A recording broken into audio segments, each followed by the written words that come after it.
This is Helen Thomas and the CDFM study group. All right, so I wanted to do now a quick video on different tips and strategies to help you as you're studying to take the CDFM exams.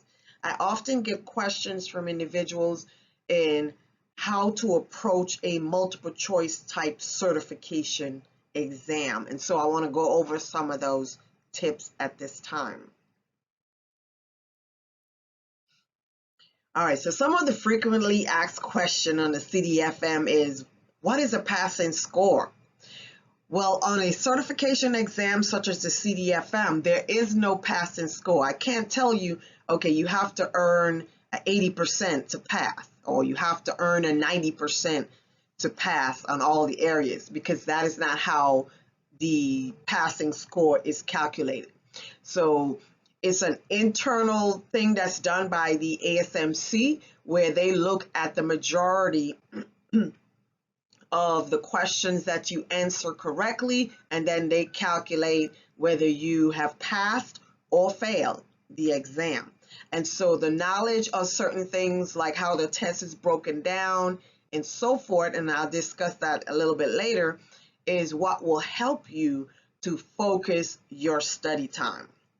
So the second question that I get asked is, what order should I take the CDFM exams to earn my certification?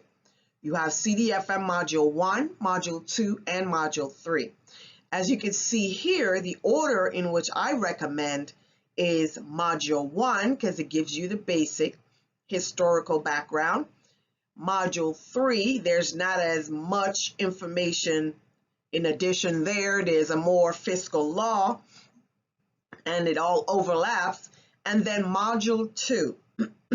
I put Module 2 at the back end because it seems to be the most difficult for individuals, because it's a wealth of information. It's a lot of more key players, key documents, key processes involved. And so by the time you've gone through Module 1 and Module 3, you would have covered the majority of the information that you need in addition to what you learn in Module 2. So my recommendation is to take the exam for Module 1 first, then Module 3, then Module 2. All right, what's question 3? Question 3 says, how much time should I wait between taking the exam? Now, some people can go in the exams and they could take all 3 at this one sitting. So that's what, 2, 4, about 6 hours? No, I don't recommend that. I also do not recommend excuse me. I also do not recommend that you take a test on 1 month and then you wait 2-3 months or 6 months later and you take the other one. I do not recommend that you go to the training and then you wait a year later to take the exam. You got to take the exam in close proximity to your studying. So when you take the Module 1, let's say you study for a month, then you take the Module 1, then your focus should be on the Module 3 information, and a month later you're taking the Module 2, because what you'll see, the information overlaps, because fiscal law, which is in Module 3, is covered on Module 1 and Module 2, so all 3 of them. So you have to kind of go through all 3 of the information before you even begin with your exam. So as you can see, my minimum recommendation is to 30 days in between taking one exam to the next. Don't wait anything longer than that. Question 4, what materials are used to generate questions on the exams? I get this often when people see something on the CDFM exam and they're like, it's not in the study guide. They can't ask me that. And I promise you, you call ASMC and they say, yes, we can, because the CDFM study guide, I focus primarily on the study guides, the book that you get in the training, the 1-week training that you go to. However, if you look in the beginning of those books and the back and the middle sections, you'll see references to fiscal law, to GAO regulations, OMB regulations and policies. You're expected to read those. However, yes, you can still be successful on the exam just studying, focusing on the study guides. I'm living proof of it. And I had not worked RM side of the house, until I went through this exam. So I know that you can, but you have to know the information in and out in the study guide so that the general knowledge questions will not throw you when you see them on the exam. So how do I remember all this thick binder of things and topics and of documents and processes and individuals that I don't deal with on a day-to-day basis?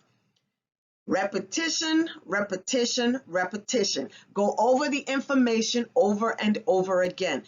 Study for comprehension, not just for memorizing, okay, what goes on this page and memorize things. Understand it, because it's actually quite interesting when you look at it that way. So study for comprehension, but the more you go through the material, so the individuals that I deal with on a one-on-one, I say the first time you go through the CDFM material, page by page, like a novel, you're trying to figure out who done it, why did they do it, where did it go, what did they publish. You're trying to answer all these questions.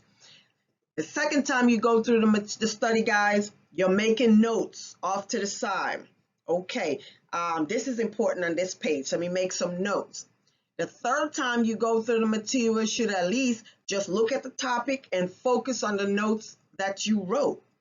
The fourth time you go through the material, you should just be able to look at the topic, close the book, and talk about that topic. So at least, 4 times? But I recommend by the time you study it, you got to go through it where you can articulate, what do I know about this topic? And tie in information from Module 1 when you get to Module 3.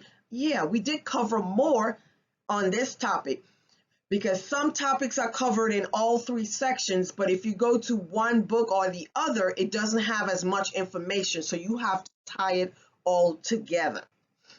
Let's see, number 6, the purpose of the test blueprint. So going back to the first question, because it's not a you make an 80% and you pass, it's a pass-fail. So I don't know if you can see this. I have another video out there on the test blueprint. You can look that up.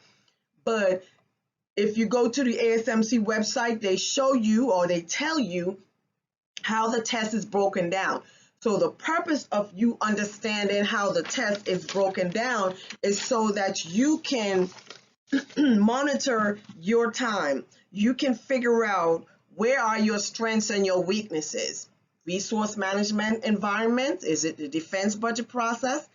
And based on, if you look at the breakdown of all 3, and I know you can't really see it on this particular slide, but go to my video on test blueprint. Fiscal law accounts for the majority of the questions on all 3 of those exams. So that means your primary focus needs to go on understanding fiscal law. All right, let's see. Let me see my notes here. What else? Understanding the test blueprint also tells you, okay, my primary focus needs to be on this area because the majority of the question comes from here, then focus on this other area, and then the least area is, okay, you don't spend as much time on that area. So those are just some of the things that it helps you to manage your time wisely. All right, number 7, let's see what else we have here. Number 7, what is the idea behind using multiple choice questions? Maybe you know or you don't know, but do you know that you ever take a test and then they say, now what's the best answer? What do you mean what's the best answer? Whenever a question like that is asked, it's telling you that more than one of those questions are correct, but there's only one best answer. And so how do you know which is the best answer? Is by understanding what all the key things that are necessary. So when you read the questions, you have to approach it in a sense of understanding, okay, I can eliminate a couple of the answers, but you often are going to struggle between the other 2 responses. If you have between A, B, C, or D, between A and B, what makes one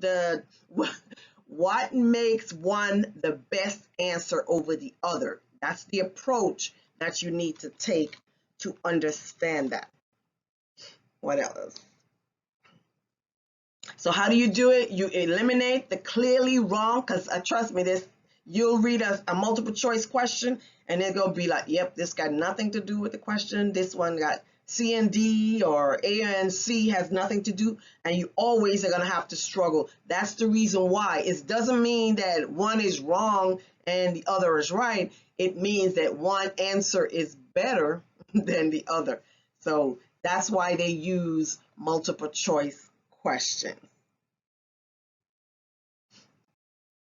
And how do I approach multiple choice questions? All right, so I got myself some notes here. Let's see. So multiple choice question, the first thing you need to do is read every word in the question. Don't even look at the responses yet. Look at the questions and read every word, because we tend to like to skim. And a lot of time when I used to write exams at the finance school for the Army, and when they taught us to write questions, they often say sometimes you use, the double negative, where you say which one is not a part of the process.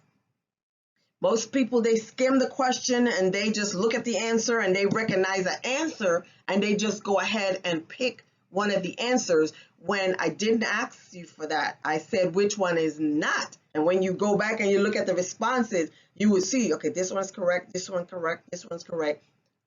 This one is not correct. So make sure you read every word. What is the question asking me? That's how you approach it before you look at the responses. And then in your head, you try to come up with the answer before you look at the responses, if that makes sense. Another key thing you can look out for when you're approaching multiple choice questions is words like always and never are not likely to be the right response, because those are too absolute. Like, things are never, always, never one way or the other. Things are consistently change. So I just wanted to go over a few of the frequently asked questions to give you some tips, guidelines in how to approach your test taking processes. How do you approach taking the CDFM exam? I think the exams are 80 questions, 2 hours or so, and they can cover any material. If you're studying module 1, it has 4 competencies. The 80 question can come from anywhere, left, right, east, west, and it's not going to be direct. Again, multiple choice is going to be a scenario based, and then it leaves it up to you to determine, using critical thinking, your communication skills, your whatever skills that you need to then decipher what is the best response for that answer. All right, so be sure to subscribe to our YouTube page. And if you have any additional questions that I did not answer on this particular video, please leave a comment with your question, and I promise at a later date I will update this video and I'll update the questions to ensure that we capture all of the issues that people are facing as they study for the exam. All right, this is Helen Thomas and the CDFM study group. I thank you for stopping by, and I'll see you guys again next time. And so the last thing I want to do is to ask you to please subscribe to our YouTube page. Thank you, and you have a great day. Bye-bye.